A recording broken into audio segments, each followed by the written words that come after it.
Hola mis estimados hermanos y oyentes, damos gracias al Señor por una transmisión más de la palabra que hoy estaremos recibiendo basada en el Catecismo de Heidelberg. En esta ocasión, en la pregunta número 29, la cual dice, ¿por qué el Hijo de Dios es llamado Jesús, que significa Salvador?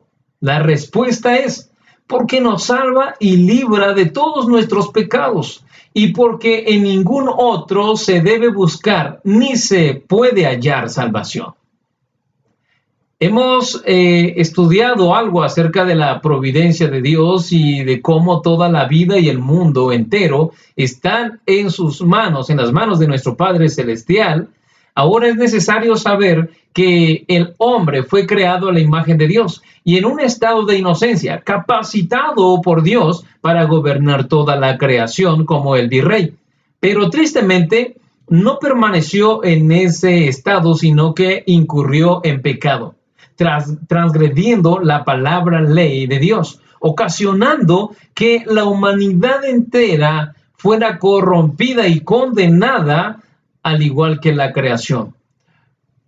Por cuanto todos hemos pecado y hemos heredado el pecado original que nos separa de Dios, por lo que era necesario un Salvador y un Señor. Un Salvador porque el hombre cayó en pecado, deshonrando a Dios con sus obras de maldad y haciéndose esclavo del pecado, siendo muerto y también condenado. Y un Señor porque era necesario que la autoridad que Satanás usurpó del hombre en la creación fuera recuperada por el verdadero Rey. Así, el uso de la creación regresaría a dar la gloria al Padre y dueño y sustentador de todas las cosas. Lo que el hombre como virrey no pudo hacer, el verdadero Rey Jesucristo lo ha hecho. En el primer Adán, los muchos mueren, y en el segundo Adán, que es Cristo Jesús, somos resucitados a vida eterna. En esta ocasión hemos de pensar y meditar en lo que el verdadero Dios y Rey hizo por nosotros. La pregunta de hoy se enfoca precisamente en la segunda parte del catecismo, del credo apostólico, en relación a la segunda persona de la Trinidad, Dios Hijo. Pues dice nuestro credo, y en Jesucristo, su único Hijo y Señor nuestro.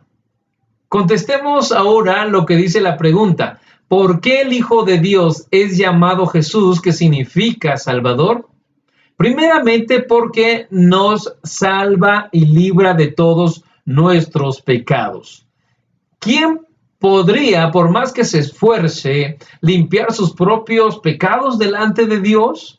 ¿Quién entrará al lugar santo, dado que es imposible que la humanidad entera esté de pie ante la santidad de Dios? Absolutamente nadie. Aunque nuestros esfuerzos sean inmensos, jamás podremos salvarnos a nosotros mismos de la esclavitud del pecado. A estas alturas ya deberíamos saber por qué es imposible salvarnos a nosotros mismos. Hay quienes dicen que no necesitan ser salvados de nada y no necesitan asistir a alguna iglesia cristiana, pues confiesan que no han pecado. Pues no se meten con nadie, no fuman, no toman, son buenos padres, buenos esposos y esposas, y ponen delante una gran lista de sus cualidades. Ellos son sus propios salvadores. El hombre en su pecado cree no necesitar de un salvador. Se tiene a sí mismo, dice el hombre pecador. Así somos nosotros, hermanos. Notamos que el sentido de culpa y el verdadero arrepentimiento y la necesidad de un Salvador no nace de nuestras voluntades pecaminosas, de ninguna manera, sino de Dios. Él hace que nos demos cuenta de dicha necesidad por medio de su Espíritu Santo actuando, trabajando en nosotros. El Evangelio de Mateo, capítulo 1, versículo 21, dice lo siguiente: y dará a luz un hijo, y llamará su nombre Jesús, porque él salvará a su pueblo de sus pecados. Ya hemos usado este texto anteriormente para indicar la humanidad de Cristo y su nacimiento virginal. También nos enseña sobre la necesidad de un Salvador y la necesidad de nuestra salvación. Ahora bien, debemos notar que el nombre de Jesús fue el nombre que recibió el Hijo de Dios. Y esto no por casualidad. El nombre de Jesús indica la obra que haría, salvar a su pueblo de sus pecados. ¿De qué manera? Cumpliendo las obras que el hombre no pudo cumplir ante Dios. Desde el principio encontramos el pacto edénico o la alianza de obras, donde se le pide al hombre perfecta obediencia. Cuando Dios hace la prohibición de no comer del árbol del conocimiento del bien y del mal. Tristemente, esta alianza no fue cumplida por el hombre, pues no permaneció fiel a Dios. Por esa razón, estando el hombre imposibilitado de cumplir la voluntad de Dios en obediencia, era necesario un Salvador perfecto para sacarnos de dicha condición de muerte, igualmente humano como nosotros, pero sin pecado. El doctor R.C. Sproul dice: el pacto original entre Dios y la humanidad fue un pacto de obras. En este pacto, Dios exigía una obediencia perfecta y total a su gobierno. Les prometió la vida eterna como bendición en la obediencia, pero amenazó a la humanidad con la muerte si desobedecía la ley de Dios. Todos los humanos desde Adán hasta la actualidad están ineludiblemente incluidos en este pacto. Las personas pueden rehusarse a obedecer o incluso pueden hasta no reconocer la existencia de dicho pacto, pero no pueden escaparse de sus cláusulas. Todos los seres humanos están bajo una relación pactada con Dios, ya sea como transgresores de dicho pacto o como fieles cumplidores del mismo. El pacto de las obras es la base de nuestra necesidad de salvación, porque lo hemos violado. Eso es muy cierto. Y nuestra esperanza de redención, porque Cristo ha tomado nuestro lugar y cumplido con las cláusulas de dicho pacto. Ahora, Cristo, aparte de cumplir el pacto de obras por nosotros, también nos reconcilió con el Padre, ya que éramos hijos de ira y desobediencia. Ahora en Cristo hemos venido a ser hijos amados, a quienes se les ha perdonado sus pecados al ser justificados por la fe en Jesucristo. Y no solo eso, sino que nos dio de su Espíritu Santo para que nuestra salvación fuera posible en nosotros. El autor a los Hebreos, en el capítulo 7, versículo 25, dice: por lo cual puede también salvar perpetuamente a los que por él se acercan a Dios, viviendo siempre para interceder por ellos. Aquel que murió por nosotros no solamente nos salva, sino que también intercede por nosotros en nuestras debilidades. Pues Él es nuestro abogado, no para que vivamos desordenadamente, sino para que nos esforcemos cada día para vivir en santidad. La salvación en Jesucristo es perpetuamente y no temporal. Por eso dice el texto, puede salvar perpetuamente. Y en segundo lugar, ¿por qué el Hijo de Dios es llamado Jesús, que significa Salvador? Porque en ningún otro se debe buscar, ni se puede hallar salvación. Como se ha dicho anteriormente, el hombre dice que no necesita ser salvado por nadie. Pero lo contradictorio es que siempre está buscando que lo salven. Esa necesidad de salvación siempre estará en el corazón del hombre. aunque éste lo niegue cada día. Y el único que puede llevar a cabo la salvación en el hombre, aunque éste no lo quiera, es un hombre perfecto. ¿Y quién es ese hombre perfecto? Jesucristo mismo. Y por esa razón, siendo Jesucristo verdadero hombre y verdadero Dios, solo Él puede salvarnos. El hombre siempre está refugiándose en algo para salvarse. Lo hace en la ciencia, en el trabajo, en la tecnología, en los padres, en los hijos, en el esposo, en la esposa, en los amigos, en el deporte, en el dinero, en la diversión, en los vicios y en muchas otras cosas más. Lo triste es que nunca está satisfecho de ninguna de estas cosas y nunca se sentirá seguro porque son aspectos de la creación que fueron hechos no con ese propósito.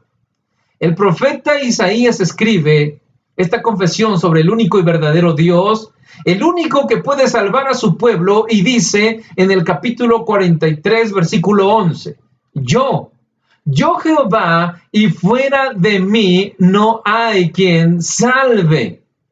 Isaías es claro cuando dice que fuera de él, que fuera del Señor, no hay quien salve, pues solo Él es Dios. La frase "no hay quien salve" indica un no absoluto, es decir, una imposibilidad para el hombre ser salvo por sí mismo y fuera de Dios.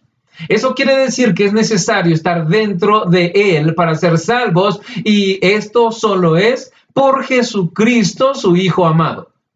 El término para salvar que se usa aquí es liberar, socorrer, amparar, ayudar, conservar, favorecer, rescatar, vengar, defender. Y todo esto por pura gracia. ¿Cuán obstinado es el hombre al aferrarse a aquello que no le traerá salvación? ¿Cuánta necedad hay en el corazón del hombre al negar al único Dios de su salvación y buscar en la creación lo que nunca podrá hallar? El Señor Jesús habla de sí mismo y de lo necesario que es de estar en Él, y dice en Juan capítulo 15, versículo 5, Yo soy la vid, vosotros los pámpanos. El que permanece en mí y yo en él, este lleva mucho fruto, porque separados de mí nada podéis hacer. Nuevamente Jesús nos hace ver nuestra imposibilidad con una triple afirmación. Primero, que Él es la vid, es decir, quien sustenta y alimenta todas las ramas. Segundo, que nuestra permanencia en Él nos hace producir buenos frutos de arrepentimiento. Y tercero, que fuera de Él todo lo que podamos hacer para agradar a Dios es en vano. Solo en Jesús es que somos salvos y en nadie más. Una de las olas de la Iglesia reformada es solo en Cristo. En el libro de los Hechos, capítulo 4, versículo 11 al 12, leemos lo siguiente. Este Jesús es la piedra reprobada por vosotros los edificadores, la cual ha venido a ser cabeza del ángulo. Y en ningún otro hay salvación, porque no hay otro nombre bajo el cielo dado a los hombres en que podamos ser salvos. Pedro y Juan son encarcelados por los sacerdotes y saduceos por predicar la resurrección de Jesucristo de entre los muertos. Seguido de esto, al siguiente día, son llevados ante los gobernadores, ancianos y escribas, y ya que ellos representaban la autoridad romana entre los judíos. Y también el Sanedrín estaba presente, integrada por 71 rabinos, quienes representaban la autoridad religiosa en Jerusalén y tenían también la función de juez. Ante ellos, el apóstol Pedro, lleno del Espíritu Santo, les encara con su necesidad de salvación, indicando que ellos habían desechado a Jesús como el único salvador de sus vidas, y les confronta diciéndoles que en ningún otro hay salvación. El término ningún se entiende por ni siquiera uno, sea hombre, sea mujer o sea alguna cosa en la creación, como en la propia ley, nada puede salvar al hombre delante de Dios. Y pone todo el énfasis en el nombre de Jesús, es decir, en su autoridad, su carácter, su obra misma realizada en la cruz del Calvario y en su resurrección para poder ser salvos y recibir misericordia. El apóstol Pablo escribe y dice en 1 de Timoteo 2:5, porque hay un solo Dios y un solo mediador entre Dios y los hombres, Jesucristo hombre, atribuyéndole a Jesucristo hombre el adjetivo de unidad. Y lo menciona dos veces. Primero, un solo Dios y segundo, un solo mediador. Jesucristo, siendo el único Dios, también es el único mediador de un nuevo pacto por su sangre derramada. Pues ninguna criatura puede estar entre Dios y los hombres, pues nadie es capaz de soportar la santidad de Dios, tampoco su justicia y vivir para contarlo. Solo Jesucristo, el Hijo de Dios, compartiendo la misma esencia con su Padre, puede ser mediador. Y mediador significa intermediario, reconciliador e intercesor. Nadie más pudo haber hecho por nosotros lo que Jesús, el Señor, ha hecho. Ni aun su madre, ni aun sus discípulos, ni aun sus apóstoles, ni Moisés, ni Aarón, ni los profetas. Nadie, absolutamente nadie podrá hacer lo que Él quiere hacer en tu vida y en la mía. La Confesión de Fe de Westminster recoge la relación íntima entre el propósito del Padre y la obra de Cristo y dice: le complació a Dios en su eterno propósito elegir y ordenar al Señor Jesús, su unigénito Hijo, para ser el mediador entre Dios y el hombre, el profeta, el sacerdote y el rey. Él es la cabeza y el salvador de su iglesia, el heredero de todas las cosas y el juez del mundo, a quien Él le dio desde la eternidad un pueblo para que fuera su semilla y para que en el tiempo Él lo redimiera, lo llamara, lo justificara, lo santificara y lo glorificara. ¿En qué aspectos de la creación estamos poniendo nuestra confianza? Quizá en el humano, quizá en el dinero, en el trabajo. Tú y yo sabemos dónde hemos puesto muchas veces nuestra confianza. ¿Hemos sido defraudados por gente en quien confiábamos? Lleguemos pues con toda confianza ante el gran trono de la gracia de nuestro Dios Padre Todopoderoso por medio de su Hijo Jesucristo. Y recibiremos descanso para nuestras almas. Y nunca, escuchen bien, nunca seremos avergonzados en Él. Ven a Él.